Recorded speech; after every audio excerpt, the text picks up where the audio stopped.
For over 600 years, from 1185 to 1868, Japan was ruled by a military government, or bakufu. The armor of Japan's highest-ranking military has inspired generations of historians, filmmakers, and artists to reimagine this time in history. Let's look at some real examples of armor from the Asian Art Museum in San Francisco and the Tokyo National Museum in Japan to explore the people who wore this armor and how it changed over time. The oldest surviving representations of Japanese armor are found among artifacts excavated from ancient tombs. During this period, clay figurines called haniwa were placed atop burial mounds. These haniwa included soldiers wearing armor based on prototypes from neighboring China and Korea. During the medieval period, a distinct Japanese style of armor developed. Warriors who rode on horseback had an armored skirt, sleeves, and shoulder, thigh, and shin guards. These warriors used a bow and arrow and sword as weapons. This X-ray image reveals the hundreds of small metal plates making up the body section. The plates are laced together in an overlapping pattern and provided strength and flexible movement to the wearer. For the lower-ranking foot soldiers, armor was lighter but less sophisticated and didn't offer as much protection.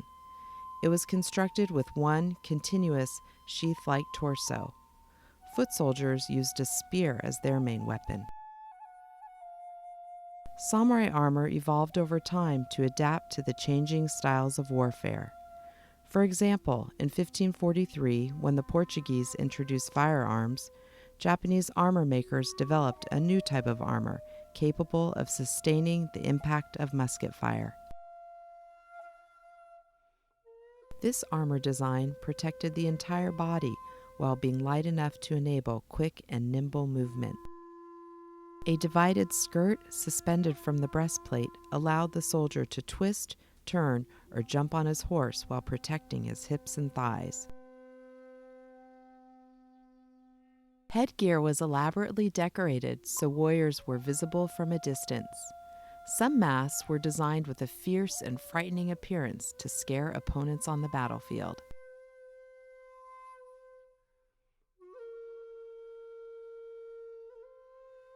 Around the 1600s, we see a surge in the production of highly artistic armor.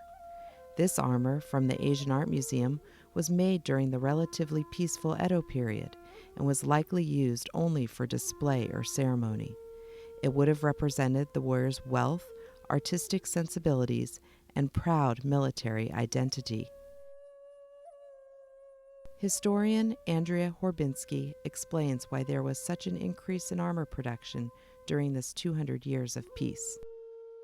When samurai who were in power and in a position to be commissioning art, that is, they became very into displaying their status and their wealth and their heritage that had put them in this position of power.